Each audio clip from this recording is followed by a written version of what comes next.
د خیش عبدالرشید بابا قبر دی او د نکوزي غاړې ته دغه د هغوی د جماعت قبرونه دي داسې ساده قبرونه دي خدای ټول مسلمانانو ته نصیب کړي او خدای پاک دې زموږ دا مزارات د خوارجو د بېادبۍ نه بچ کړي او قبرونه زموږ د خوارجو د بېادبۍ ګستاخۍ نه بچ کړي او د مجوس د روافض مجوس د اشراکات او بدعات د چرس او د بنګ او د رقصونو او د سجدو او رکوع او قیاد دغې نه د خدای دا بچ کړي او خدای پاک دې زموږ دا مشرانو آداب موږ ته نصیب کړي دا زموږ علامات دي په دې کې موږ جذبات جوړو موږ دې ته دلته کې دل نه راځو چې موږ دلته کې زوی وغواړو ښځه وغواړو ګلالۍ او ملالۍ وغواړو او دلته کې موږ راشو دلته کې چې دی نو بچي وغواړو بچي دا هر څه به موږ د خدای نه غواړو او د خدای نه علاوه خدای پیدا کړي هغه به یې راکوي قیس هم خدای پیدا کړی او خدای موږ باندې احسانات دي دا خاوره ټوله مسلمانه کړې ده بنابري الله دې دله جزای خیر ورکړي خدای دې د شان مطابق دله اعلی مراتب ورکړي الله پاک دې د په نقش قدم موږ وچلی او الله جل جلاله دې دا قبرونه چې دا حضرت دا ټول صحابه قبرونه دي دا بره د حضرت صاحب قبر دی ورپسې په کته دا قبرونه دي چې الله ستان دي اته کسان دي که 9 کسان دي دا پوره وفتلی کم جنات چې هلته تلي وادي نخله کې قرآن یې اورېدلی هغه هم د دغه ارض خراسان و د دغه غرونو هغه هم هلته نه قرآن یې اورېدلی او بیا راغلي دلته کې دعوت یې ورکړی لذا جناتو نه خو دا ګزارش دی چې هغوی انسانانو سره خو دې ګړبړ نه کوي ګڼې یو دویم فتنه او فساد او جنګ به په دنیا کې پیدا شي حکم جنات شیطانات چې شرارت کوي او طالبانو ته د اخوانۍ پیغلې په مخه کوي او جادو کوي دا جنات دغه دا ټول جادو ورمات کی نن د جادو مرکز کراچۍ ده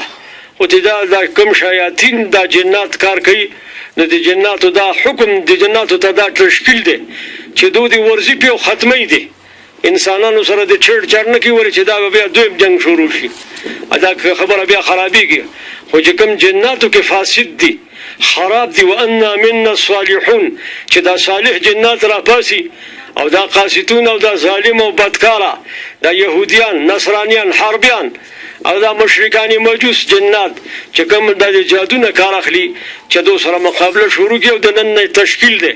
چې د خراسان د خاورې نه دا سه ټول قسمه ختمي کی ما اشارتن دا خبره وکړه نور په ځان پوکای او په سلور غړو ته حرکت شروع کای او دا چې څه قسم جادو دی دا ختم کای او تباہی کوي او بربادي کوي تاسو مقابله تاسو جنات سره ده تاسو مقابله انسانانو سره نه ده انسانان لپاره خدای پاک دلته کې ظلمي پیدا اوس دل غابو فی جبال الخراسان دلته کې د غرونو زبری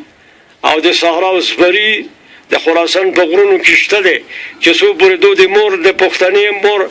د اسرائیلي مور پیس کړ دي دلته کې به یو خنزیر ان شاء الله شپه په آرام تیر در باسي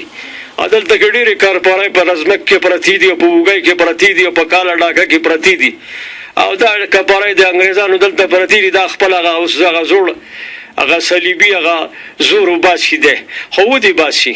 او دا تفصیلی تاریخ ته بیا زما بیانات وره چې ذهن دې هم سم شي مذهب دې هم سم شي اتم دې کرخه نه بار شي ته کرخه ګرادن نشه ځانو پیژنه دنیا در سره مزاق کوي دنیا در سره استهزاء کوي پټان سپلار وجل د خدای تاریخ کی ذلیله دجاله ټول حفاظت ستا پټان کی ته د سره استهزاء کوي او ډرامې کوي پښتانم ډېر به غلطه شي دي دا کوم قومونه چې پښتنو سره استهزاء او مزاق او ډرامې کوي دا قومونه د دوه ټکو خلک نه دي دا هم پیژنه ځان هم پیژنه او ټول جناتو نه دا درخواست چې څلور غاړو ته حرکت وکړي او چې څوم ته د جادو د نظام د جنات چلوي دا شیاطین دا داسې غوبل تر نه جوړ کړي د خپل لاندې کوي داسې کوي چې پوره را پوره تر روزي دا خبيثانو د انسانان تباہ کړه ملایان لاله تباہ کړه ملایان لاله تباہ کړه ځواني جنکای د اخوانانو ورته کی ټول نظریه تباہ او برباد کی شاعران زمون خراب کړه ملایان زمون خراب کړه ځوانان زمون خراب کړه دا په جادو په ذریعہ باندې ختم کړه دا ذلیلان او په دوله دا وظایف خو اللهم انا نجعلك في نحورهم ونعوذ بك من شرورهم اللهم اني اعوذ بك من همزهم ونفخهم ونفسهم دا داسې دواګانې ورته وښایئ او دا جادو مات کړئ. دې وخت کې زمونږ د خلک په دې جادو کې دننه خطې دی. خدای پاک دې جادو نه موږ محفوظ وساتي. دا د جناتو آخري تشکیل ده. دا قبر مې درته وښوده، دا خوا کې د صحابو نور قبرونه دي مې درته وښوده رضی الله تعالی عنهم. او دلته کې چې راځئ سنت مطابق سوره درود شریف وایه، سوره فاتحه وایه، قل هو شریف وایه، د دې ایصال ثواب د مشران قدرمندو ته رسوئ. دلته کې دونه غواړئ ما دونه غوښتل شرک دی. او بل یو خبره د کوم چې دا ګډانو پیسې چې تاسو ځان سره راولئ دا دیزه کې ذبح کوله دا حرام دي. دا شامي وګوره، ته عالمګیري وګوره، ته فقه حنفي وګوره، خبيثه ته ګډه ډکه او مسله نه خای. دا زموږ په مذهب کې دلته کې حلالول حرام دي. په لاره کې حلال کا، صحبتو کا، اخرى ګډه ډکه کا، خو دلته کې نشي حلالولې. چې دلته حلالای بیا خوند خرابېږي، مسله خرابېږي. او دا مسله زمونږ د ټول علماء دیوبند او ټول علماء حنفیه او نقشبندیه مسله اجماعي ده. په دې وزن سر خلاص کې او که دلته کې د حلال ګنو سوره مائده د بیا خلاف ته د خدای در باندې بیا لعنت دی. وینه دلته چرته توی نه کې، وینه به ته په میدان کې توی، میدان کې سنگر کې وینه توی کا، حربي په مقابل خپل وینه توی کړه، خپل قرباني ورکړه. ته ګډ راولي په قبرونو لاله خدای دې تاروک کی. ته په شرک او په بدعات او په رسوم باندې نه پوهېږي. ها لاره کې خورا، لاره کې هېڅ خبره پخوا به پښتانه راتله ګډان به یې راویسته، په لاره کې به یې خوړل، صحبت به یې کولې. ګرانه لار ده او خپې به یې چې دی نو خرابېدې او غوز ده به په خپو مخله. دا بلکل دا کولی شي او دلته څه شی غوښتی نه شي.